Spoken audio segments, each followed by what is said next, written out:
हम अपनी बात करते हैं। और मैं क्लास नहीं ले पाया बहुत ज़्यादा, जब से रिजल्ट आया मैं बहुत ज़्यादा थका हुआ हूँ, मतलब मेरी शक्ल से भी तुम्हें लग रहा होगा मैं सोया नहीं हूँ। तो सुबह सोया हूँ मैं कि थोड़ा बहुत, मैंने कहा कि मैं आज सुबह क्लास नहीं ले पाऊँगा, हिम्मत बिल्कुल नहीं हो रही है। तो अभी भी बस कॉफ़ी पी के काम चल रहा है। पहले तो रिजल्ट लाने के लिए मेहनत करो रात दिन, उसके बाद भेड़ियों से बचो।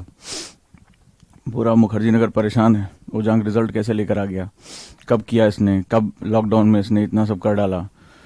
तो अब बेहिसाब पैसा फेंका जा रहा, पैसा वैसा तो है नहीं मेरे पास, खाली डांट है कि आज के बाद दोबारा मुझे दिखाई नहीं पड़ना अगर इस तरह से करोगे तो बस वही सब चल रहा है। तो इसीलिए थोड़ा सा परेशान ज़्यादा था। जल्दी जल्दी सभी लोग आ रहे थे, रिकॉर्डिंग हो रही है, उनका फैसिलिटेशन सम्मान समारोह काफ़ी अच्छा है, बहुत बढ़िया तरीके से। चलें शुरू करें हम लोग अपना काम। आराम कैसे करें, फिर वो जिसका क्लास छूट रहा है वो मार डालेगा मुझे मैसेज कर करके। नो डाउट थकान तो काफ़ी ज़्यादा हो गई है इस समय। चलते हैं काम करते हैं अपना। तो हम लोग हिस्ट्री में थे और एक अच्छा डिस्कशन हो रहा था थोड़ा सा। अब मैं इसको शॉर्ट कर लूँगा और जल्दी ही जैसे ये पोर्शन मेरा ख़त्म होगा तुरंत मैं आ जाऊँगा जो है वो फैक्ट वाली फाइल पे। तो जो एनसीईआरटी के बच्चे वहाँ से एग्जिट कर सकते हैं और जो थोड़ा सा और आगे कंटिन्यू करना चाहें वो कर सकते हैं, राइट। सौम्यदीप घोष ने लिखा, सर मैंने आपकी वजह से नेशनल अवार्ड हासिल किया है, कॉन्ग्रेचुलेशन सो मच। मुझे खुशी होगी अगर तुम मुझसे शेयर करोगे। चलिए, हाँ किसी ने मैसेज किया था जीतू भैया जैसे हैं, कौन सी कोटा फैक्ट्री, आई डोंट, मैंने देखा नहीं है, मैं इतना टाइम मिल पाता नहीं है कि मैं वेब सीरीज देख पाऊँ। क्या है, अवध झा सर भी स्टार्ट कर रहे हैं, सब लोग करेंगे, टेंशन क्यों ले रहे हो। मेरी खबर बहुत तक पहुंच गई है, बहुत लोग परेशान हैं, तुम्हें पता है। तुम लोग थोड़ा सा जैसे ये वीडियोस में टाइम निकाल के शेयर किया करो। एनसीईआरटी बैच तो मुझे लग रहा है ऐसा डॉर्मेंट हो गया, उसका तो कोई मतलब ही नहीं है। कॉन्सेप्टर फिर भी जो है वो हिम्मत करता रहता है। लेकिन देखो क्या है ना, इस लड़ाई में काफ़ी हद तक मैं अकेला हूँ। मेरा स्टाफ भी कई बार ऐसी ऊटपटांग हरकतें करता है कि मतलब मेरा विजन जो है वो पकड़ नहीं पाते, या तो मैं बहुत तेज चलता हूँ तो इसलिए वो पीछे छूट जाते हैं, कुछ तो ऐसा रीज़न होगा। तो चले अब थोड़ा सा काम कर लें, आपको भी जब भी मौका मिले आप कम से कम बताओ, क्योंकि ये लड़ाई अकेले लड़ते लड़ते ना हिम्मत खराब हो गई, एकदम हालत खराब हो गई। चारों तरफ जो है वो बवाल मचा हुआ है इस बार की, उजांग कैसे कर रहा है, कहाँ से जो है वो इसने किया। इतने कम टाइम में इतने अच्छे रिजल्ट मिलते नहीं है, एकेडमीज को टाइम लगता है, उसमें 7-8 साल लग जाते हैं रिवाइव होते होते होते। पर चलो खैर, पैसा नहीं है हिम्मत है मेरे पास। भाई मेरे पास इतना पैसा तो है नहीं मैं किसी को जाके दे सकूं, हिम्मत थी, हिम्मत पे कर रहे हैं। तो थोड़ा बहुत दिक्कतें भी आई, खैर ये सब तो चलता रहता है। चलें काम धाम शुरू करें अपना। अब आज से जो वीडियो आएगी बहुत प्यारे बच्चे हैं, बहुत मतलब ज़मीन से जुड़े बच्चे हैं, उनसे जब मिलोगे देखोगे एनसीईआरटी उन्होंने कैसे पढ़ी, टेस्ट जो बातें मैं कहता रहता हूँ एक्चुअली वही वो कहेंगे, वही तुम्हें लगेगा ओजांग सर का दूसरा रूप बोल रहा है। लेकिन हाँ मतलब ये है कि भाई होता है मार्केट में आजकल खूब चला हुआ है, टॉपर क्या बोल रहे हैं। जैसे बच्चे ने कल मैसेज किया कि वो रणनीति वो बता देंगे, मैंने कहा वो क्या बताएंगे, उनको रणनीति जो मैंने सिखाई है उस पर वो सक्सेस हुए, तुम्हें वो रणनीति बताएंगे, तुम्हें उनकी समझ में आएगी, सर के टीचर की बात समझ में नहीं आ रही। लेकिन ये होता है मार्केट में। इस बार मैंने बहुत ज़्यादा गंदगी देख ली, ठीक है, बहुत ज़्यादा चीज़ें उभर कर सामने आ गई। मैं बहुत लोगों के टारगेट पे हूँ, उसमें बहुत बड़े बड़े जायंट्स के टारगेट पे हूँ मैं इस समय, बहुत टारगेट पे हूँ। उन्हें नहीं समझ आ रहा, वो एडमिशन मेरे जो सिलेक्शन है छीनो और ये करो।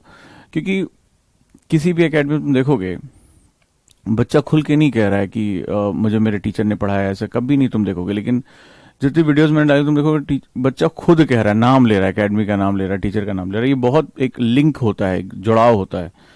पर चलो बहुत सी नई नई चीज़ें जानने सुनने को मिलती रहती हैं। तुम लोग भी इसमें साथ दे सको तो बहुत अच्छी बात है, नहीं दोगे तो और अच्छी बात है, दोनों तरह से अच्छा ही अच्छा है। अब आ जाते हैं हम लोग वापस अपने एनसीईआरटी पे। थोड़ा 2-3 दिन डिस्टर्बेंस रही, आप लोगों ने पेशेंस के साथ मेरा साथ दिया, धन्यवाद आप लोगों का। उम्मीद करूंगा कि मैं अच्छा पढ़ाऊंगा। जब मैं डिस्कशन कर रहा था, वापस आते हैं अब थोड़ा सा अपने आप को हिस्ट्री के उस कालखंड में। मेरे डिस्कशन की डेप्थ देखो कि क्यों मैं तुम्हारे अंदर वो चीज़ें नर्चर कर रहा हूँ। थोड़ी देर के लिए सब कुछ भूल जाना, थोड़ी देर के लिए अपना पॉलिटिकल अलाइनमेंट, अपना धार्मिक अलाइनमेंट सब भूल जाओ, ठीक है, सब कुछ भूल जाओ। ये देश बड़ा ही अजीबोगरीब तरीके से गुजर रहा है।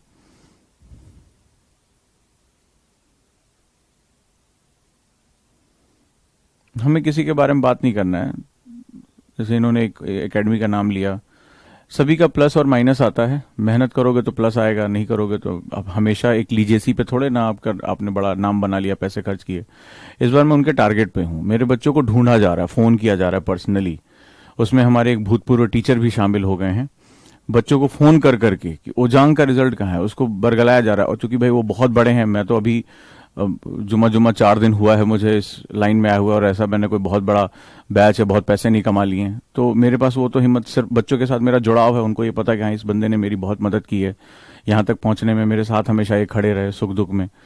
तो यहाँ पर जो बात हो रही है वो इस तरह से हो रही है कि बहुत ही इस समय मुझे हीट का सामना करना पड़ा, लिटरली बहुत ज्यादा। पर मेरे बच्चों को ढूंढ ढूंढ के फोन किया जा रहा है कि, और बेहिसाब से चीज। चलो खैर, ये सब तो चलता रहेगा। अब हम बात करते हैं जहां पर हमारी डिस्कशन हो रही थी। जब मैं डिस्कशन कर रहा था, चूंकि मैं हिस्ट्री का टीचर हूं नहीं, मैं बार बार ये बात कहता हूं, तो लेकिन इतिहास में खासतौर पे भारतीय समाज, भारतीय संस्कृति, अर्थव्यवस्था, भूगोल, इन सब का एक बहुत बृहद अध्ययन करने की वजह से, एक बहुत ही ब्रॉडर लेवल पे स्टडी करने की वजह से, और कई बार जब आप इसलिए नहीं पढ़ते हैं कि मुझे यार पढ़ाना है क्लास में, मुझे पैसे कमाने, नहीं, इसलिए पढ़ते हैं क्योंकि एक मेरे देश से मेरा एक लगाव है, मेरे देश की मिट्टी से मेरा एक लगाव है, एक यात्रा पे निकला हूं। इसीलिए ये शक्ल जो उजड़ी हुई है, ये आंखें चढ़ी हुई हैं, खाना नहीं खाया है, मेरे ख्याल से 2 दिन में मैंने एक टाइम ही भोजन अभी तक कर पाया हूँ, नींबू पानी और इस सब पे हूँ। होश ही नहीं है कितने बजे रात तक काम कर रहा हूँ, कहाँ भाग रहा हूँ, कैसे कर रहा हूँ। तो उसके पीछे जो एक सेगमेंट है वो ये है कि मैं अपने राष्ट्र के लोगों को जागरूक कर सकूं। मैं जानता हूं, मैं जब इतिहास मुझे ये बताता है कि हम कोई नए राष्ट्र नहीं है, हम कोई एक नेशन के रूप में अभी अभी जन्म नहीं लिया हमने, हमारी एक लीजेसी है, हमारी एक जड़ें हैं, बस हम खोज नहीं पा रहे उन्हें। हम भारतवासी जिस समय, और कोई भी राष्ट्र, सिर्फ भारतवासी नहीं, जर्मन्स की बात कर रहा हूँ, चाइनीज की बात कर रहा हूँ, मैं ब्रिटिश की बात कर रहा हूँ, वो सभी जो अपनी जड़ों को, अपनी कल्चर को नर्चर करते हैं, उसकी जड़ों को समझते हैं, वो राष्ट्र आगे चलकर बहुत ताकतवर होता है। और इतिहास उठा के देख लो, और जब पढ़ोगे, नहीं पता तो तुम ये देखोगे, ब्रिटिश साम्राज्य इतने छोटे से संख्या के लोग पूरी दुनिया पे काबू कैसे कर सकते हैं। उनके पीछे जो उनकी वाइट और उनकी जो लीजेसी थी, उनका जो एक जुड़ाव था अपने कल्चर से, वो तुम्हारे लिए गलत हो सकता है लेकिन उनके लिए वो बिल्कुल सही था। चाहे वो चाइनीज हो, चाहे वो जर्मन हो, कोई भी हो, ठीक है, तो वो जड़ों से जुड़ाव एक बड़ा इंपॉर्टेंट सेगमेंट होता है। मुझे लगता है कि हम भारतवासी बहुत कंफ्यूज हो गए हैं, और मैं लगातार उस पर डिस्कशन कर रहा हूँ, लगातार मेरा अध्ययन हो रहा है, और मैं हमेशा माफी मांग रहा हूँ कि मैं इतिहास का टीचर नहीं हूँ, मैं नहीं हूँ। मुझे आप रिजेक्ट कर सकते हैं और मैं स्वीकार करूंगा उसको। हाँ, मैं इस इतिहास का विद्यार्थी हूँ, मैं एक स्टूडेंट हूँ, मैं अपनी संस्कृति का स्टूडेंट हूँ, मैं अपनी संस्कृति को खोज रहा हूँ। और इस दौरान किताबें मुझे क्या ज्ञान देंगी? राहुल शास्त्रत्यायन ने बहुत पहले एक बहुत खूबसूरत बात कही थी, अथातो घुमक्कड़ जिज्ञासा। तो मेरे ज्ञान का जो आधार है वो ये घुमक्कड़ी है। मैं मतलब जो अलग अलग लोगों से मिला, अलग अलग लोगों को जो है वो बात की, तो अथातो घुमक्कड़ जिज्ञासा राहुल शास्त्रत्यायन की किताब है, यूपीएससी में भी इसके बारे में पूछा गया है। तो मैं भी जब लोगों से मिला, ऐसे मनीषी जिन्होंने पूरे जीवन भर अध्ययन किया, भारतीय संस्कृति का अध्ययन किया, कहीं कोने में छुपे बैठे हैं, तो मुझे उनसे बहुत कुछ जानने और सीखने का मौका मिला। जैसे ऋतिका भागो ने कहा, जर्मनी का तो कोई कल्चर ही नहीं है अभी, तो तुम जर्मन कल्चर के बारे में जानते ही नहीं हो। जर्मनी का कल्चर तुम अगर जानते तो ये नाजिज्म ने जो है, वो नाजी अहंकारों ने जर्मनी को युद्ध भी दिया, संहार भी किया, और जर्मनी को टॉप मोस्ट जगह पे पहुंचा भी दिया रिसर्च एंड डेवलपमेंट में। तो अभी जर्मनी का कल्चर जानते क्या हो? अभी देखो वोटिंग हुई, अंजेला मार्केल जो है उनकी पार्टी जब हारी है, अभी आज की खबर अगर आज पढ़ोगे तो पढ़ोगे, जर्मन बिल्कुल कल्चर क्यों नहीं है? कल्चर के बिना कोई राष्ट्र बना ही नहीं रह सकता बेटा, ये बात ध्यान रखना। कल्चर जो होता है ना, वो बेसिकली वो धागा है जो तुम्हें पिरो के रखे हुए। कल्चर के बिना कभी भी राष्ट्र उपद्रव हो जाएगा, खून बहने लगेगा, खत्म हो जाएगा राष्ट्र। और अफ्रीका के तमाम देशों में जो ये दिक्कतें हुई, जहां पर क्लैशेस हुए, या जहां पर तुम फेल्ड नेशन देखोगे, वहां तुम सबसे पहले कल्चरल क्लैशेस ही पाओगे।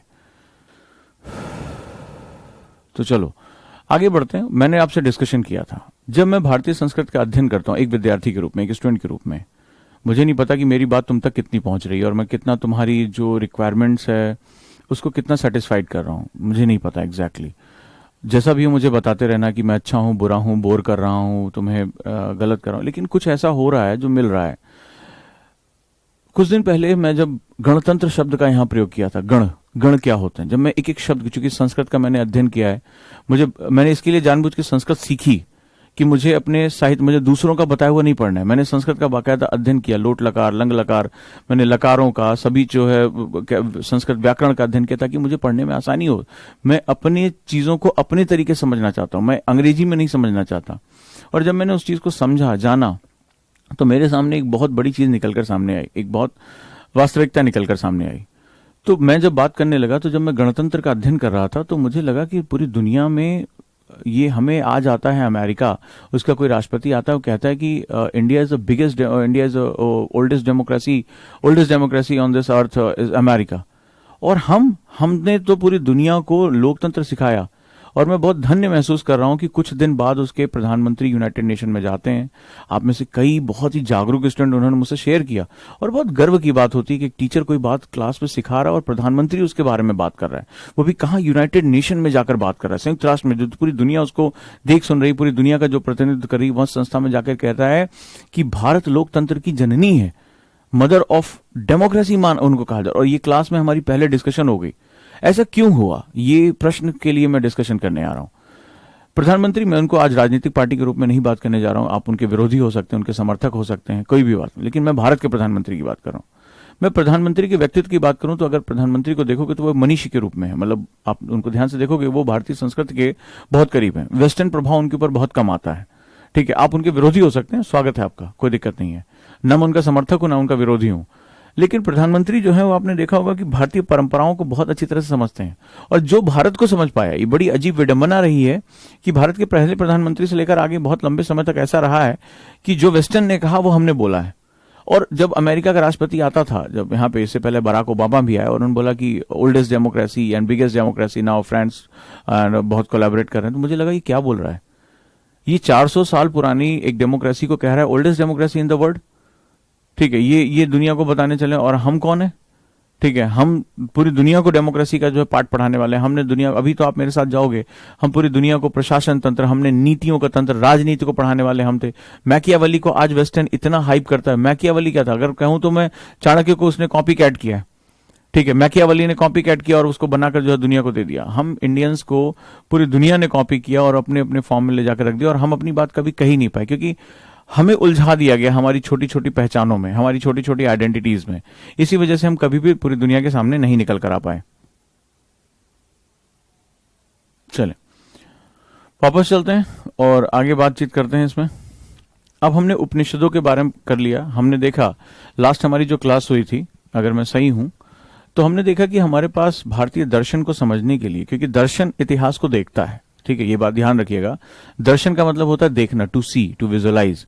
और ये भी हमें मैक्स मुलर ने बताया। ठीक है, हम आज भी, मैं प्रोफेसर राधाकृष्णन को भी पढ़ रहा था, मैंने नेहरू को भी पढ़ा, तो वहां पर मुझे लग रहा था कि हम भारतीय दर्शन को मैक्स मुलर की नजर से देखते हैं। हमें लगता है कि मैक्स मुलर जो एक विदेशी था जिसकी जड़ें यहां पर नहीं थी, उसने जो बात कही है वो बहुत अच्छी। आज भी गवर्नमेंट गैजेटियर्स में मैक्स मुलर का नाम लिया जाता है। चलिए, अब भारत की दो महान परंपराओं के बारे में बात करते हैं। एक का नाम है, लिखिए,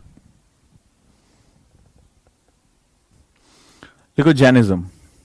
एक और दर्शन, वो दर्शन, मैं उन दर्शनों के बारे में बात कर रहा हूं जिन्होंने भारतीय परंपराओं को एक नया आयाम दिया। लिखो, जैनवाद, जैनिज्म। देखो, जैनवाद में 24 तीर्थंकर हुए। अभी इस पे और हम डिस्कशन करेंगे। हम सिर्फ अभी फिलॉसफी के बारे में बात कर रहे हैं। जैन के उद्भव से लेकर उसके बारे में हम बात नहीं कर रहे हैं। 24 तीर्थंकर हुए, जिसमें 24वें तीर्थंकर महावीर थे, बहुत ही आप जानते हैं प्रसिद्ध रहे, जिसमें 24वें तीर्थंकर महावीर रहे। यहां हम बात करेंगे फिलॉसफी की, टीचिंग, शिक्षा, चाहे वो इस्लाम की हो, जैनिज्म की हो, बुद्धिज्म की हो, हिंदुइज्म की हो, या जरथुस्ट्र हो, ईसाई हो, कोई भी हो। टीचिंग्स जो इनके स्थापित करता है, वो टीचिंग्स का मतलब होता है कि आप जीवन को किस रूप में देखते हैं। ठीक है, दैट आर टीचिंग्स। लिखो, शिक्षाएं। अब देखो क्यों भारत की भूमि को बड़ा महत्वपूर्ण माना जाता है। नॉट टू इंजर लाइफ, लिखो, जीवन को कोई नुकसान ना पहुंचाना, जीवन को कोई नुकसान ना पहुंचाना। और मैंने लास्ट टाइम एक डिस्कशन की थी, बुद्ध ने भी कहा था, ये भारत की भूमि की बड़ी खास बात है। गांधी वो नहीं थे जिन्होंने सबसे पहले अहिंसा का सिद्धांत दिया था। अहिंसा का सिद्धांत भारत की भूमि में रहा। हमने अपने नायकों को भी इस तरह से चुना जो अहिंसा के सिद्धांतों को आगे ले जाने में एक महत्वपूर्ण भूमिका निभाते हैं। नॉन वायलेंस यानी कि वो मानते हैं कि जो वायलेंस होगा तो समाज प्रतिक्रिया करेगा, और जब सोसाइटी प्रतिक्रिया करेगी तो आप सोसाइटी को कभी भी आप जस्ट नहीं कर सकते, आप जो है इनजस्ट सोसाइटी रहेगी। और आज आप पूरी दुनिया में देख रहे हो, आज हम एक दूसरे को जीवन का नुकसान पहुंचाने के लिए बहुत प्रेरित हो रहे हैं, बहुत मेहनत कर रहे हैं कि एक दूसरे को उड़ा दें, एक दूसरे को मार दें। नहीं, पहले कहता ये भारत की सबसे खूबसूरत बात है कि ठीक है मैं तुम्हारा विरोधी हूं, तुम मेरे विरोधी हो, लेकिन हमारा तुम्हारा विरोध हिंसक नहीं होना चाहिए।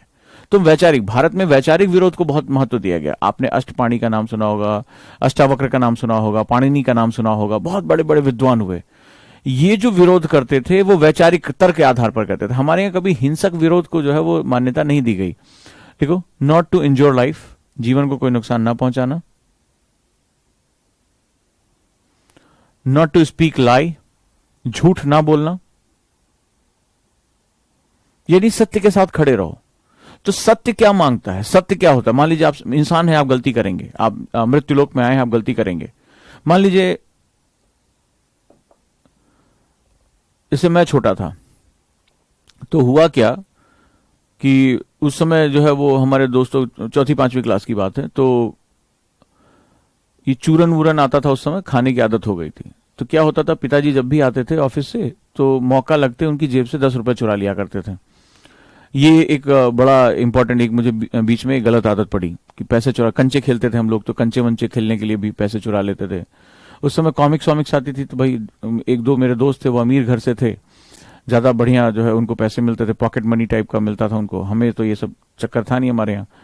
तो क्या होता था कभी बार वो कि वो कॉमिक्स पढ़ रहा है तो हमें भी किराए पे 50 पैसे की कॉमिक्स में किराए पे मिलती थी, तो उसको लेकर आया करते थे।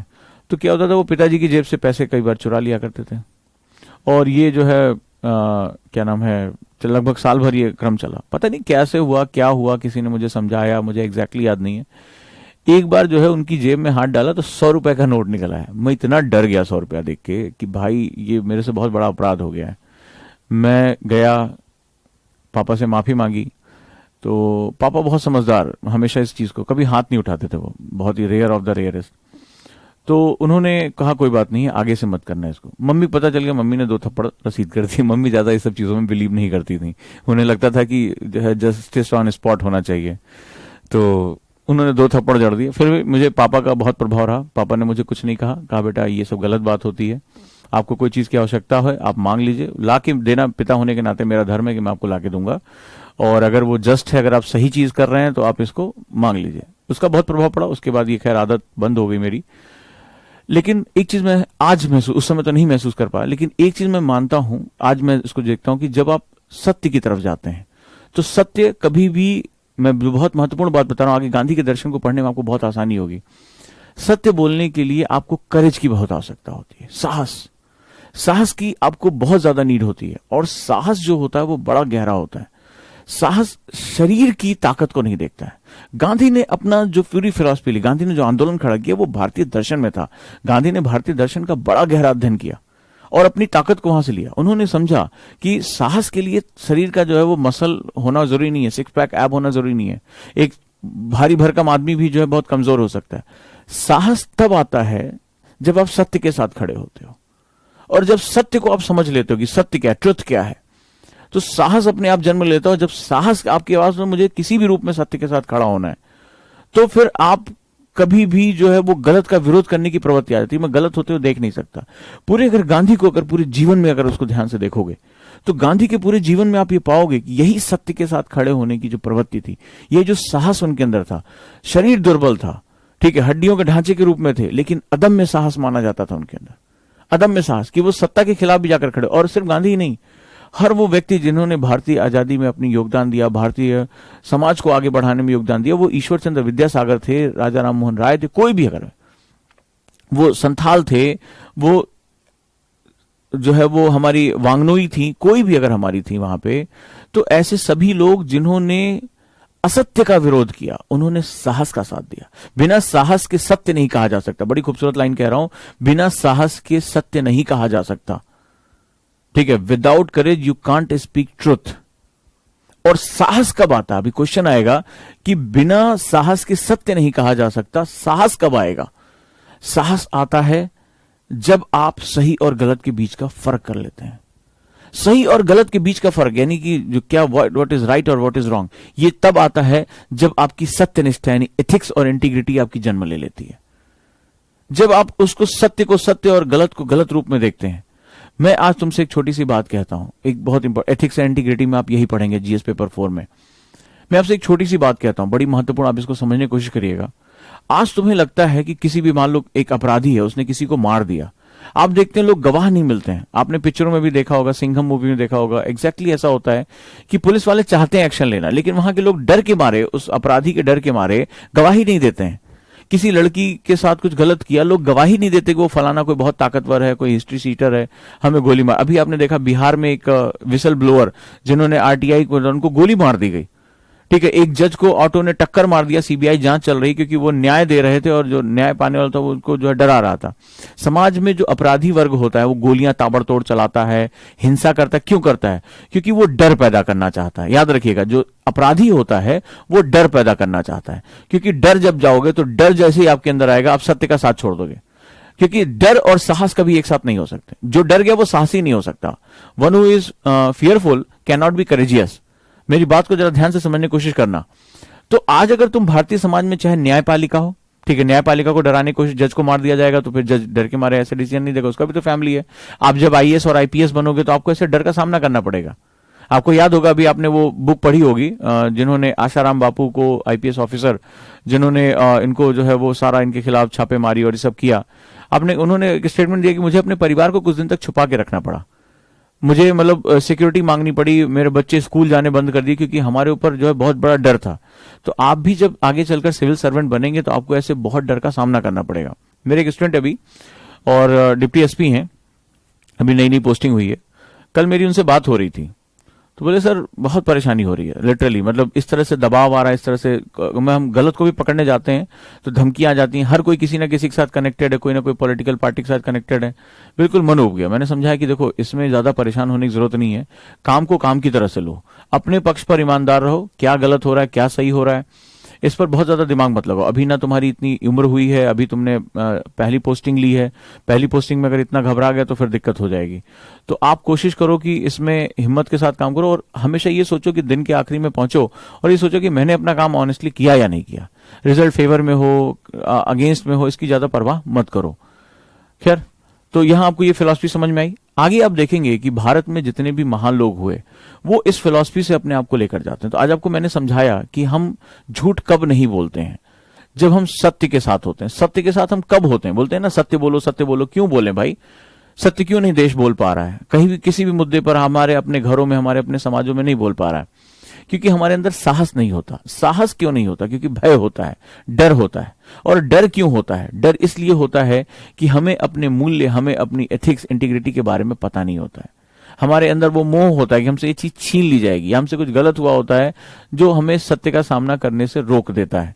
और गलतियां हम सभी करते हैं, हमारे जीवन में लगातार गलतियां होती हैं। चलें आगे।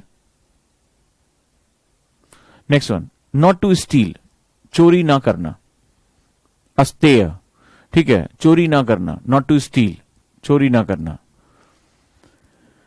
नॉट टू पोजेस प्रॉपर्टी, ये कहते हैं कि हम चोरी क्यों करते हैं, हम डरते क्यों हैं? क्योंकि हम प्रॉपर्टीज जो है वो चुरा लेते हैं। कई बार हम प्रॉपर्टीज रखते हैं, लालच होता है, पुत्र को देना है, पुत्री को देना है, नहीं तो हमें सम्मान नहीं देंगे।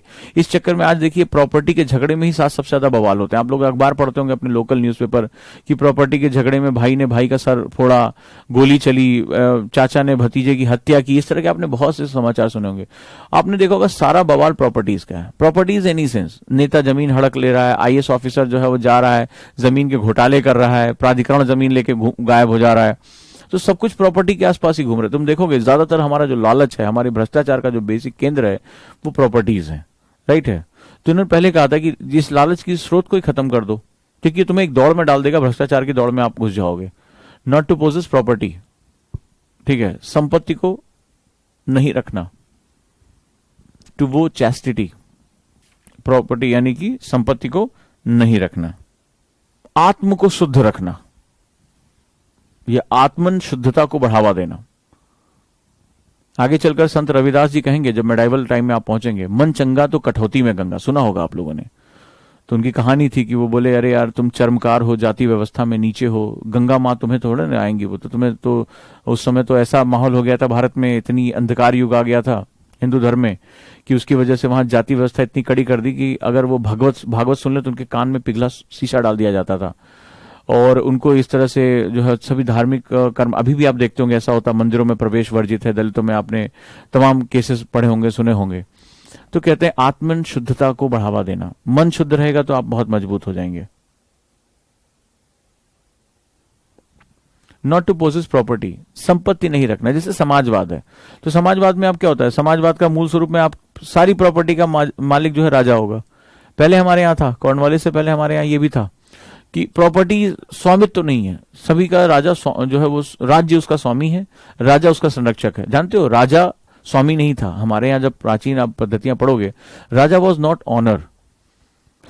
जो शब्द हमारे यहाँ प्रयोग किया जाए, तुमने देखा मैंने चैप्टर का नाम रखा था किंगडम देन किंग, बहुत सोच समझ के यूपीएससी वालों ने भी ये एक एक पॉइंट रखा, हो सकता है आपको ये बातें कोई ना बताए। पहले हमने रखा किंगडम, देन हमने रखा किंग। जो हमारे प्राचीन पद्धति है, राजा स्वामी नहीं था। आज आप लोग एक वर्ड यूज करते होंगे, इंग्लिश मीडियम वाले मुझे बताएंगे, राजा राजशाही के लिए हम लोग मोनार्की वर्ड यूज करते हैं। हमारे यहाँ भी तुम पढ़ोगे, मैंने वो जो आपको किताबें दिखाई थी, मोनार्की वर्ड यूज करते हैं। हमारे यहाँ मोनार्की वर्ड नहीं है, ठीक है। मोनार्की वर्ड इसका सही मतलब, उसमें मोनार्की में क्या होगा, राजा हर चीज का स्वामी है, जैसे वेस्टर्न में होता था। तो पता है राजा पालक है। अगर तुम प्राचीन संस्कृतियों को पढ़ोगे, जो प्राचीन ग्रंथों को पढ़ोगे, राज्य के अंदर सारी शक्तियां निहित होती हैं, ठीक है। जैसे हम आज भी अपना जो हम लिखते हैं अपना संविधान में, राज्य के अंदर जो है शक्तियां निहित, तो राजा केवल उसका पालक है, संरक्षक है, यानी उस प्रॉपर्टी का मालिक नहीं है, संरक्षित कर रहा है, वो जिसको डिस्ट्रीब्यूट करना है वो करेगा, वापस लेना होगा लेगा। लेकिन जो पूरा हमारा राजाधिकार है, राजदंड जिसे कहते हैं, वो हमारे राज्य के अंदर निहित है। जैसे we the people of India, तो कहते हैं कि भारत, आज हम संविधान में हमने वहां से लिया है we the people of India, कि हम भारत के लोग, हमारी सारी शक्ति किसमें, लोकतंत्र में, हमारे अंदर निहित है। तो राज्य जैसे हमारे प्रधानमंत्री हो गए, राष्ट्रपति हो गए, आएंगे चाहेंगे, लेकिन जो शक्ति है वो हमने किसमें डाल दी है, वो हमने लोगों में डाल दी है कि तुम भी लोग जो है यहीं पर जो है वो इसके असली जो है वो शक्ति, राज्य के अंदर शक्ति छुपी हुई है, यानी वो जो आप टेरिटरी है आपकी, वही आपकी जो है शक्ति के अंदर लेके जाती है। चलिए, प्रजापति, बिल्कुल। नेक्स्ट वन आ जाओ। नेक्स्ट, जैन संघ। संघ मैंने आपको बताया था क्या होता है, जहां पर लोग जुड़ते थे, जहां पर वाद विवाद होते थे, गणों का संघ हुआ करता था। लिखो, members were divided into 4 categories. देखो, जैन संघों में इसके सदस्य 4 भागों में विभाजित हैं। तो जैन संघों में इसके सदस्य 4 भागों में विभाजित हैं, 4 भागों में विभाजित हैं। पहला लिखो, भिक्षु। ये भिक्षु शब्द से निकला है, भाषा अपभ्रंश होने लगी थी, भाषा समय समय पर बदलती, इसको डायलेक्ट्स कहते हैं। भिक्षु, भिक्षुनीज। अगला लिखो, श्रावक्स। श्रवक्स जो सुनने वाले थे, श्रविका, राइट, डन है। एक है भिक्षु, दूसरा है भिक्षुनी, श्रावक, श्राविका। तो ये 4 भागों में इनके संघ विभाजित थे, राइट। चलिए आगे देखते हैं। आ जाओ बुद्धिज्म पे। बुद्ध जैन से ज्यादा भारत के बाहर फैला, हम इसको कह सकते हैं। कई बार जैसे होता है, आपने देखा होगा आजकल कुछ जाति व्यवस्था में जो वो लोग कहते हैं, जैसे बाबा साहब अम्बेडकर के बारे में कहा जाता है, उन्होंने बुद्ध धर्म अपना लिया है, हिंदू से अलग हो गए। आपने अक्सर सुना होगा हिंदू धर्म से अलग हो गए। तो बेसिकली जब आप भारतीय संस्कृत को समझोगे, ये वो हिंदू क्या है, हिंदू भारतीय संस्कृत का एक हिस्सा है, ठीक है, वो उसकी एक जीवन पद्धति का हिस्सा है। बुद्ध क्या है, बुद्ध भी भारतीय संस्कृत का एक जीवन पद्धति का हिस्सा है।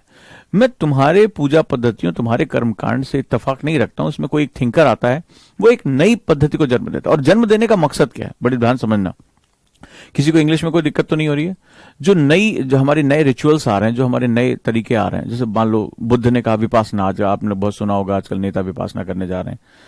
तो विपासना का मतलब होता है खुद के अंदर जाकर देखना, ठीक है, to see yourself.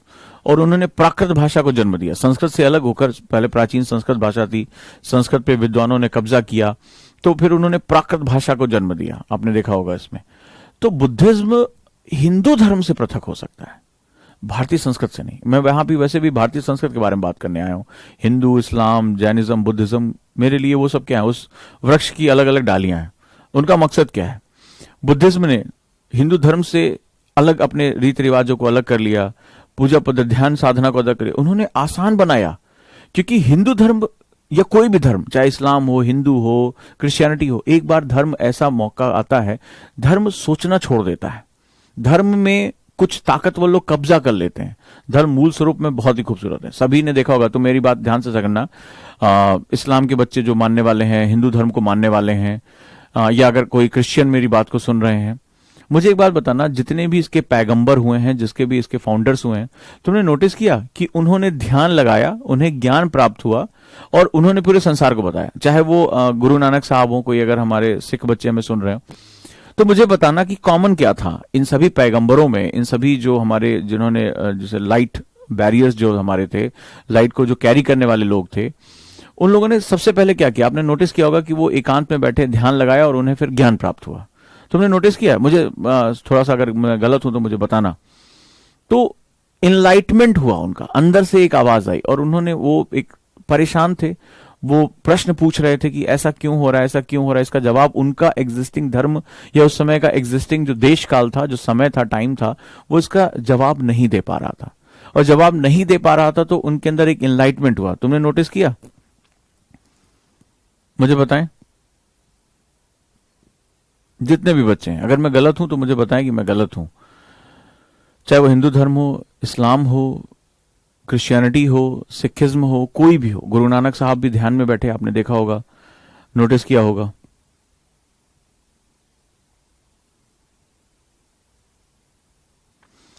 They enlightened. Why they enlightened? Because वो उस समय के समय काल से परेशान थे कि ये क्या हो रहा है, मुझे प्रश्नों का जवाब मेरा जो एग्जिस्टिंग धर्म है वो नहीं दे पा रहा है।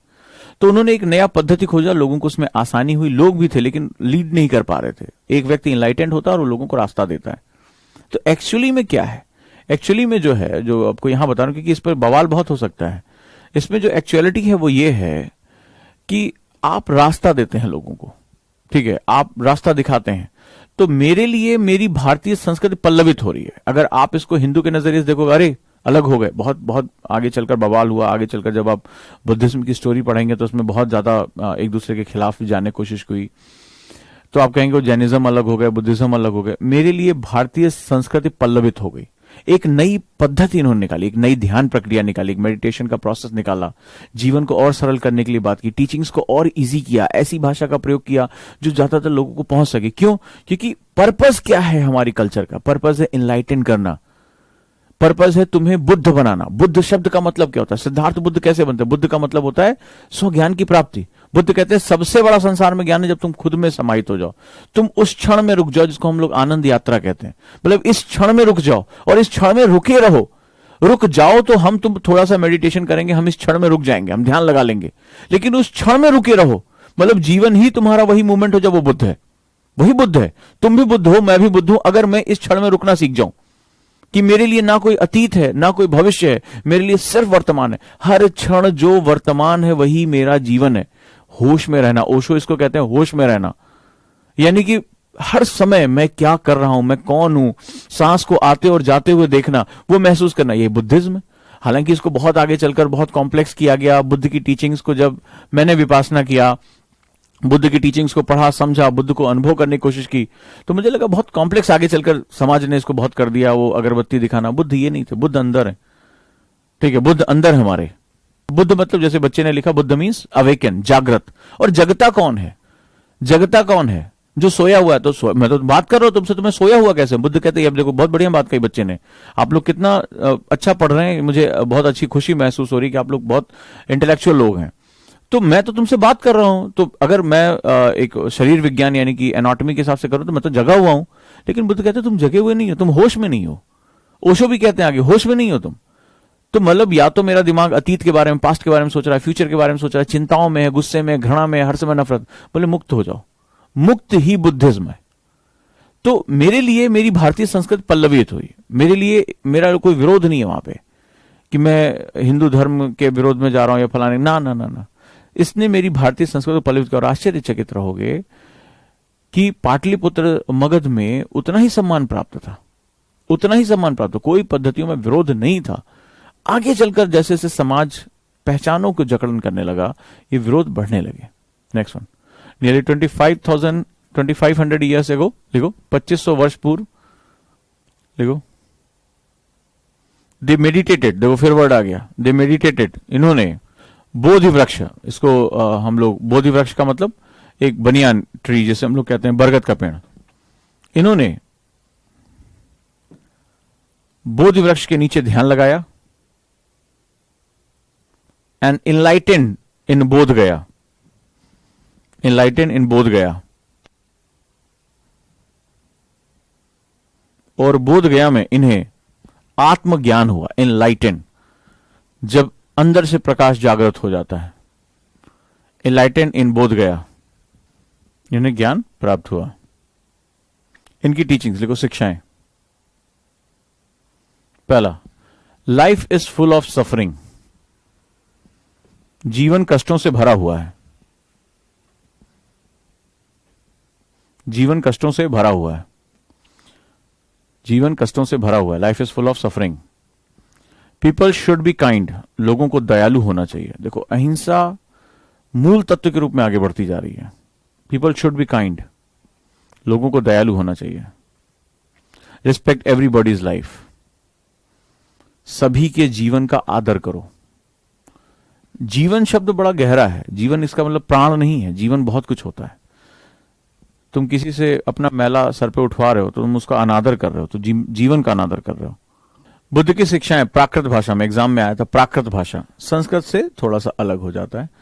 देखो बुद्ध की टीचिंग्स, भाषा प्राकृत रही है, लैंग्वेज प्राकृत, तो ये हमारा बुद्ध का सिस्टम रहा। अब आ जाते हैं हिंदुइज्म में, जिसे हम लोग कहते हैं प्राचीन परंपराओं में हमारे यहाँ आश्रम व्यवस्था थी, और लगभग ये सभी जगह पे रहा। आगे चलकर किसी न किसी रूप में ये सभी के साथ जुड़ा रहा, आश्रम व्यवस्था। ठीक है, लिखो द सिस्टम ऑफ आश्रम।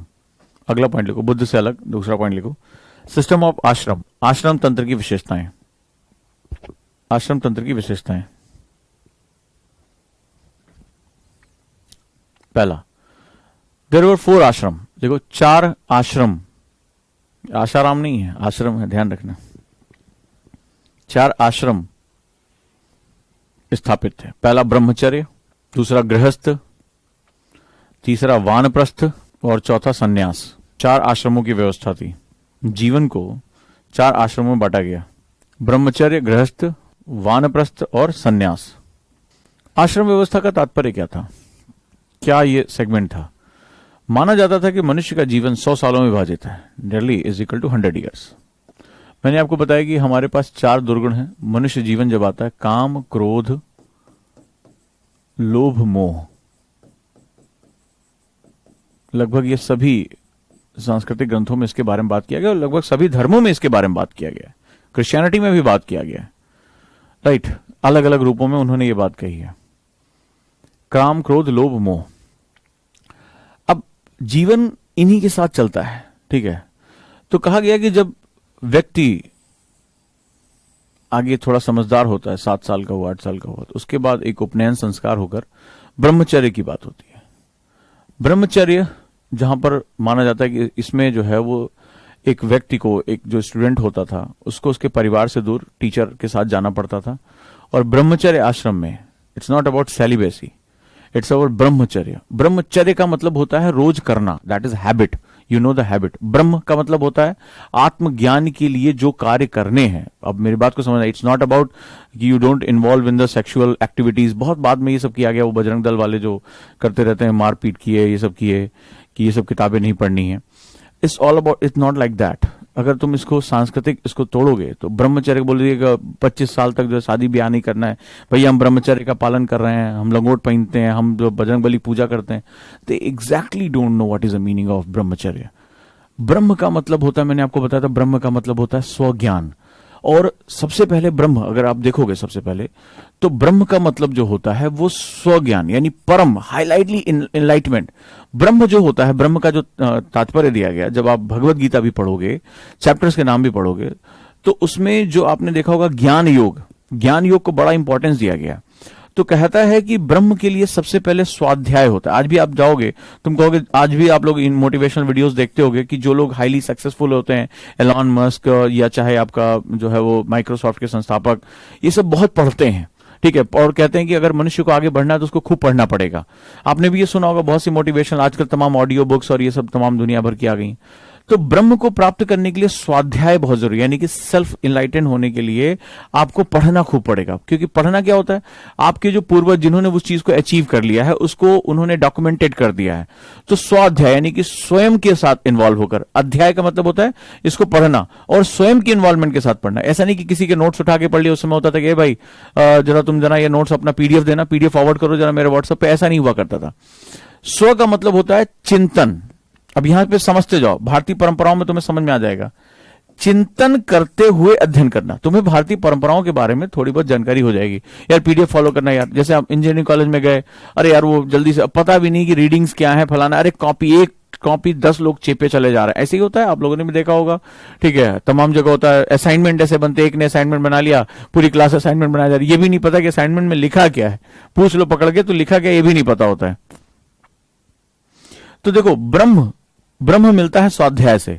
स्वाध्याय में स्व वर्ड जो है बड़ा इंपॉर्टेंट होता है। स्व का मतलब होता है स्वयं, यानी कि मेरी स्टडी में मेरा इन्वॉल्वमेंट होना बहुत जरूरी है। स्टडी मेरे लिए है। जैसे हम आज की डेट में कैसे पढ़ते हैं, एजुकेशन सिस्टम, कभी मौका मिले तो बोल देना, आज आगे चलकर आईएएस बनोगे, तुम्हें कई लोगों को, कई विद्यालयों में जाओगे, तुम्हारा सम्मान समारोह होगा, तुम्हें जो है वो गेस्ट जो है वो ऑनर तुम्हें दिया जाएगा, तुम्हें जाके बोलना जरूर कि स्व का मतलब होता है मैं, मेरा इन्वॉल्वमेंट। तो जब मेरी पढ़ाई में मैं अपने लिए कर रहा हूं, यानी मुझे पता है कि मुझे अपने आप को इवॉल्व करना है, तो स्व मैं हो गया।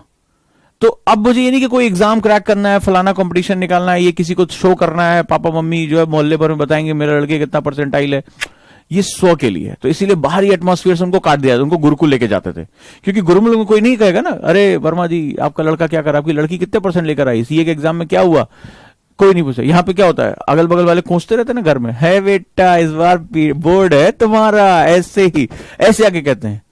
कभी मान लो तुम गलती से टीवी देखते हुए पा गए, ठीक है, और वो तुम्हारा बोर्ड का एग्जाम है, ए बेटा बोर्ड है तुम्हारा, ऐसे जाके बोलते हैं ना, बहुत टीवी देख रहे हो तुम। तो वो क्या होता था कि सबसे पहले गुरु क्या करता था, शिष्य को लेके चला जाता था। बोले यार ऐसे लोग जो है ना मिले कबाड़ी, जो अपने समाज का कबाड़ जो है मेरे इस नए बच्चे के दिमाग में डाल दे। तो गुरुकुल एक वन के बीच में एक अलग ही पृथक, वहां पे सबका प्रवेश वर्जित था, हर कोई नहीं आ सकता था, इवन दो माता पिता भी मिलने नहीं पहुंच सकते थे। तो गुरु उनको अपने हिसाब से ट्रेन करता था।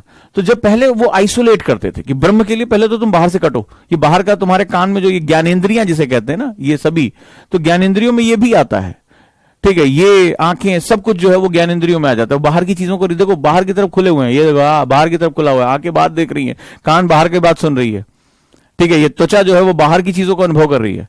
तो कहता है इस ज्ञान नहीं मिलेगा, अंदर आओ। तो ब्रह्म में स्व इन्वॉल्व है, यानी मैं इन्वॉल्व हूं। मैं का मतलब होता है चिंतन करना, थॉटफुल प्रोसेस में आना। और ऐसा नहीं कि तुम्हारे यहां था, ये सुकरात, अरस्तु, जिस सोक्रेटिस, इनका नाम जो सुना होगा, ये भी इसी परंपराओं में से, यूनान में भी ये परंपरा थी, ठीक है। जहां जहां जो सभ्यताएं इवॉल्व हुई, जो सभ्यताएं आगे गई, उन्होंने इस पद्धति को फॉलो किया है, उन्होंने इस पद्धति को फॉलो किया है, ठीक है। तो स्वचिंतन में आप गए, तो आप क्या हुआ, आपको माना गया कि 25 इयर्स तक की एज में आप चिंतन करेंगे, आप चीजों को सीखेंगे, इन्वॉल्व होंगे, और वहां से स्कॉलर्स निकलेंगे। जैसे आज की डेट में ये येल यूनिवर्सिटी में किया जाता है, ये प्रिंसटन यूनिवर्सिटी में किया जाता है, हार्वर्ड वाले यही सब लेकर गए, हमारे यहां से लेकर गए हैं। उनके यहां टॉपिक्स दिए जाते हैं, उस पर आपको टाइम दिया जाता है कि आप उस पर थिंक करिए, इन्वॉल्व करिए। उन्हें उनका इतना प्रेस्टीज बना दिया गया है, उन्हें पता है कि उनको नौकरी की कोई टेंशन ही नहीं है, नौकरियां तो उनके पैरों पे आके गिरेंगी। तो वो क्या होता है, अपने आप को इवॉल्व करते हैं। तुमने देखा होगा नोबेल प्राइज जब मिलता है, कभी लिस्ट देखना, उसमें ज्यादातर यूनिवर्सिटीज के प्रोफेसर होते हैं, वेस्टर्न जो आप हार्वर्ड हो गया, प्रिंसटन हो गया, MIT हो गया, येल यूनिवर्सिटी हो गई, ठीक है, आप देखोगे ज्यादातर इनके प्रोफेसर होते हैं, जो वहीं के पहले स्टूडेंट होते हैं, और धीरे धीरे उनको इतना सम्मान, इतना उनको मजा आने लगता है कि वहीं पे वो क्या हो जाते हैं, वो वहां पे स्कॉलर्स हो जाते हैं, और दुनिया भर का नोबेल प्राइज उनके हिस्से में आ जाता है। उनको टेंशन नहीं होती कि मुझे आगे जाके जॉब अप्लाई करना है। तो वो हमारे यहां से सब लेकर गए। तो ये कहा गया कि जब आप चिंतन करोगे तो समाज को आगे लेकर जाओगे। अब 25 वर्ष हो गए, तो it is not about the only sexual activities, ये जो है वो केवल कामुक गतिविधियों की बात नहीं हो रही है। ब्रह्म का मतलब होता है, ब्रह्मचर्य का मतलब होता है इसको रोज करना, that is in your habit, it must be in your habit. Next है गृहस्थ। माना गया है कि काम को दबाने से काम नहीं चलेगा, ठीक है। इट इज अ ट्रुथ, भाई मानव जीवन को बना रहना, ये एक ऐसा सच्चाई इसको भारतीय संस्कृति बहुत पहले समझ चुकी थी। You can't live without that, ठीक है, ये हमारा संसार नहीं चलेगा। तो आज हम इसको ढक छुप कर बात करते हैं, आज हम चोरी छुपे बात करते हैं। हमारे समाज में इसको सम्मान दिया गया है, सम्मान दिया गया था। और ये मैं बहुत प्राउडली ये बात कहता हूं कि उन्होंने जीवन की बहुत बड़ी सच्चाई को बहुत पहले समझ लिया था। और सिर्फ इन्होंने नहीं, हर समाज ने इसको समझा है, हर समाज में जो भी उन्नत हुआ उसने समझा इस बात को। तो फिर हमने गृहस्थ की बात की कि अब तुम गृहस्थ की जिम्मेदारी लेने को तैयार हो, वैवाहिक संबंधों के साथ तैयार हो, ठीक है, परिवार को आगे बढ़ाने के लिए तैयार हो। हमने इसके लिए 25 to 50 वर्ड रखा। तो भाई आज की डेट में तो आदमी अंतिम तक बोला नहीं, आने वाला जो इसकी संतान होगी वो 25 वर्ष अपनी पढ़ाई पूरी करके आ चुकी होगी, अपनी पढ़ाई पूरी कर रही होगी, और अब जो है वो अपने गृहस्थ में वो जाने वाले हैं। तो कितना अच्छा है, हर सिस्टम बनाएगा कि अब आप निकल लो वन की तरफ, ठीक है। 25 वर्षों तक तुमने जीवन, भोग, काम, इन सब का जो है वो आपने इसको एंजॉय किया, अब निकलो यहां से, ठीक है। आपने बच्चों को पाला पोसा, अपनी पारिवारिक जिम्मेदारियां निकाली, अब आप एक सामाजिक प्राणी के रूप में निकलो, अब निकलो वन की तरफ। क्योंकि अब घर उसको दो जो भी इसका मालिक है, ठीक है, जो नई पीढ़ी है वो इसको संभालना चाहती है। अब तुम भी यहां रहोगे, क्लेश होगा, आज होता रहता ना सास बहू में क्लेश, कितने सीरियल बने इस बात को लेकर। एकता कपूर इसी के चलते अपना पूरा बिजनेस उठा ले गई सास बहू के झगड़े के चक्कर में। तो बोले सास और ससुर जो है दोनों निकल लो, चलो निकलो वन की तरफ, निकलो, जाओ जाओ वहां चिंतन करो, आश्रम बना के रहो, जीवन को जो है आपने देखा चंद्रगुप्त मौर्य के बारे में, बिंबिसार के बारे में आपने पढ़ा होगा, ठीक है। तो वानप्रस्थ की तरफ निकल जाओ।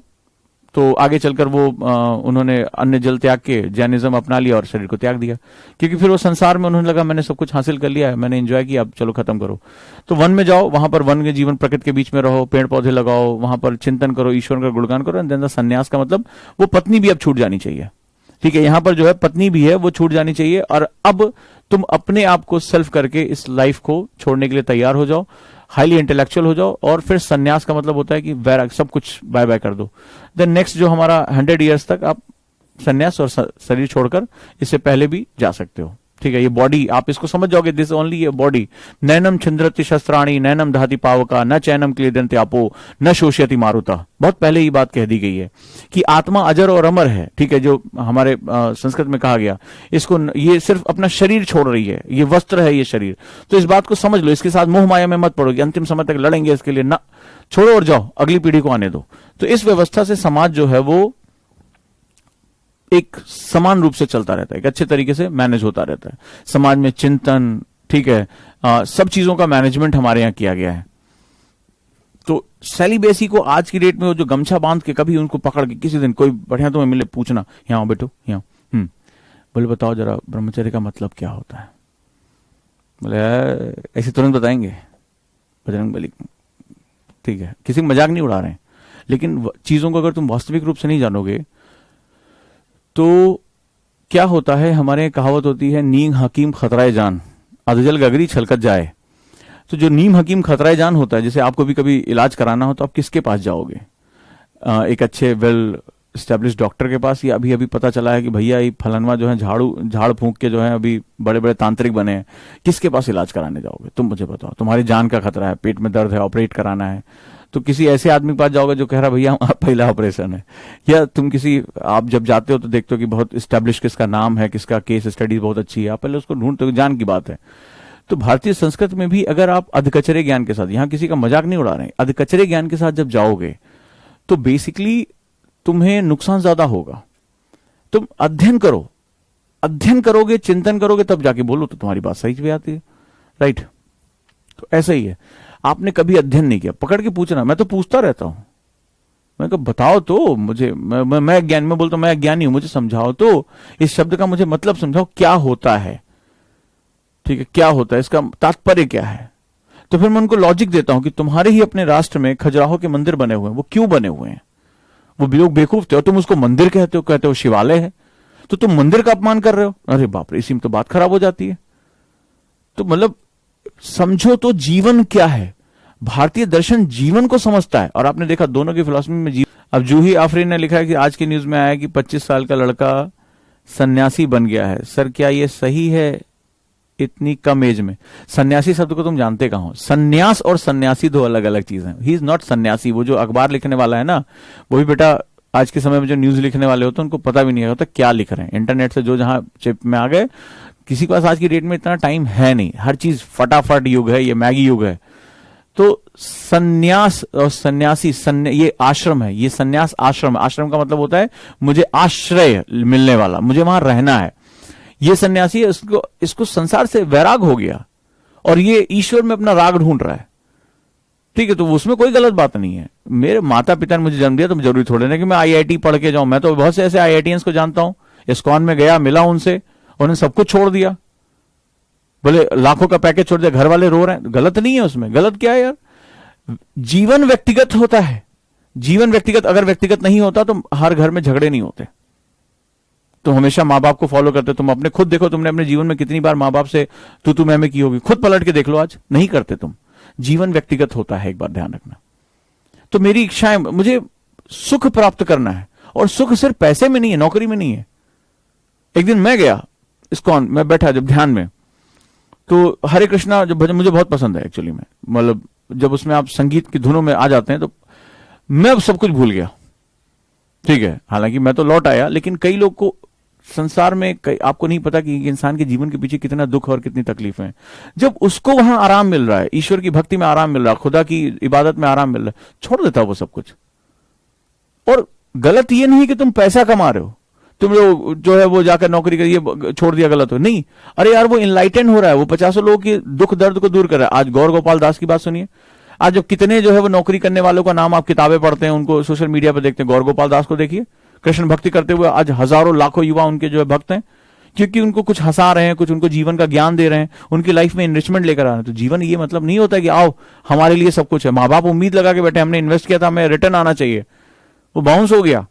ठीक है, तो माँ बाप का ही रिटर्न थोड़ा ना जरूरी है, समाज का भी रिटर्न तो बहुत जरूरी है। मेरे समाज में सुचिता कैसे आएगी, मेरे समाज में सही चीजें कैसे आएंगी, ये भी तो जरूरी है।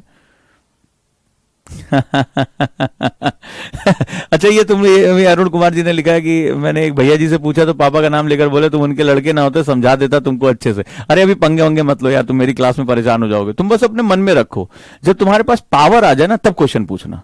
ठीक है, इंडिया में इस तरह क्वेश्चन पूछना सेफ नहीं। तुम समझ रहे होगे मैं हिस्ट्री क्यों नहीं पढ़ाता था, तुम ये तो समझ गए होगे कि यार ऐसा तो नहीं इस बंदे को हिस्ट्री आती नहीं है, बहुत गहराई में जाकर पढ़ता है। ठीक है, और बहुत गहराई में चिंतन करता है। मेरे लिए हिस्ट्री एक चिंतन का विषय है, ये पढ़ने पढ़ाने का विषय था ही नहीं। ये तुम लोगों की जिद थी, पकड़ के बैठ गए, नहीं तो मैं पढ़ाता भी नहीं। ठीक है, दूसरा इसमें जो सबसे महत्वपूर्ण चीज है वो ये है कि जब तक मैं क्यों नहीं बाहर निकल कर ये बातें कर रहा हूं, किसी से भी आर्गुमेंट कर सकता हूं, मैं नहीं कर रहा हूं क्योंकि अभी मुझे वो पावर फैक्टर मिला नहीं है। एक आध 100-150 आईएएस और बन जाओ हमारे, थोड़ा सा हम और चौड़े हो लें। ठीक है, जब मुझे लगेगा मेरा राजनीति में जाने का वक्त आ रहा है तो फिर मैं इसको खुलकर बोलना शुरू करूंगा, लेकिन अभी नहीं। अभी एक शिक्षक के रूप में मैं डिस्टर्ब नहीं होना चाहता। अभी मुझे लग रहा है कि मेरा चिंतन और गहरा होना चाहिए, और तर्क मेरे पास होने चाहिए। राइट, तो चले, आपका बहुत बहुत धन्यवाद। अगर कहीं पे भी लग रहा है क्लास बोरिंग हो रही है तो मुझे मैसेज कर देना, मैं इसको थोड़ा सा और शॉर्ट कर दूंगा। कई बार होता है जब आप इसका बारे में अध्ययन कर लेते हैं तो आप डिस्कशन अच्छी कर लेते हैं। क्या लिखा है इंग्लिश के बारे में? एनसीईआरटी वाले परेशान तो नहीं हो रहे हो? वो शॉर्ट में डाटा वाटा दे रहे हैं, बस ये खत्म हो जाए, अशोक निपट जाए तो डाटा मैं दे दूंगा। अब ये क्वेश्चन अच्छा है कि are these ashrams followed by only males? ये क्वेश्चन बड़ा डाउटफुल है क्योंकि हमारे पास एग्जैक्टली इसके साक्ष्य नहीं है। क्योंकि लोपामुद्रा जैसी महिलाओं ने भी वैदिक ऋचाओं की रचना की और ये हमारे गुरुकुलों में की जाती थी। तो एग्जैक्टली हिस्ट्री में इसके एविडेंसेस बहुत ज्यादा अवेलेबल नहीं है। और अगर ऐसा है कि ये मेल्स के द्वारा किए जाते थे तो ये पैट्रियार्कल सोसाइटी का एक उन्होंने बेस रख दिया था। ठीक है, एक पैट्रियार्कल सोसाइटी का बेस रखा था। अब इसके पीछे चिंतन की आवश्यकता है कि ऐसा क्यों किया था, क्योंकि इतना साइंटिफिक सिस्टम रखने वाला व्यक्ति महिला और पुरुष में अंतर कैसे कर रहा था। तो ये मेरे लिए भी अध्ययन का विषय, जो तुमने प्रश्न पूछा वो बहुत अच्छा है। अगर हम बात करें तो लोपामुद्रा और तमाम जैसी महिलाओं का, विदुषी महिलाओं का जो हमें जिक्र मिलता है, तो विदुषी शब्द का मतलब ही है कि उन्होंने एक जो है वो एक एकेडमिक्स उन्होंने अच्छी की होगी, तो एकेडमिक्स के लिए गुरुकुल ही जाना पड़ता था। तो वो लोग कैसे गए, उन लोगों को उन्होंने वैदिक ऋचाओं की रचना की। आप भी जानते हैं इतिहास में जो है 5 ऐसी महिलाओं का जो हमें जिक्र मिलता है, तो वो उन्होंने कैसे किया। अगर ऐसा था तो क्या समाज पैट्रियार्कल ही था? और दूसरा, अगर पैट्रियार्कल था तो इतना अच्छा साइंटिफिक सिस्टम देने वाला व्यक्ति, इतना समाज, इतना अच्छा जो संस्कृति, वो पैट्रियार्कल सोसाइटी में कैसे जा सकता था? उसके पीछे क्या लॉजिक है? ये मेरे भी लिए भी एक शोध का विषय। देखो, इतिहास में हम सभी स्टूडेंट होते हैं, इतिहास में कोई एग्जैक्टली टीचर नहीं होता। ठीक है, क्योंकि इतिहास ही सबसे बड़ा अपने आप में टीचर होता है। तो मैं भी एक स्टूडेंट हूं, खोज रहा हूं, मेरे दिमाग में भी प्रश्न है इस तरह से, क्योंकि इतिहास को देखने के लिए एक ही तरीका है, वो साक्ष्य है। और जो एविडेंसेस हैं, एविडेंसेस बहुत लंबे समय तक हमारे मिसिंग है, बीच में बहुत पार्ट मिसिंग है या मिस कर दिए गए में भी। अब जैसे मोदी जी जो है वो गए और वहां से ढेर सारे हमारे हिस्टोरिकल चीजों को लेकर आए, तो हम कलेक्ट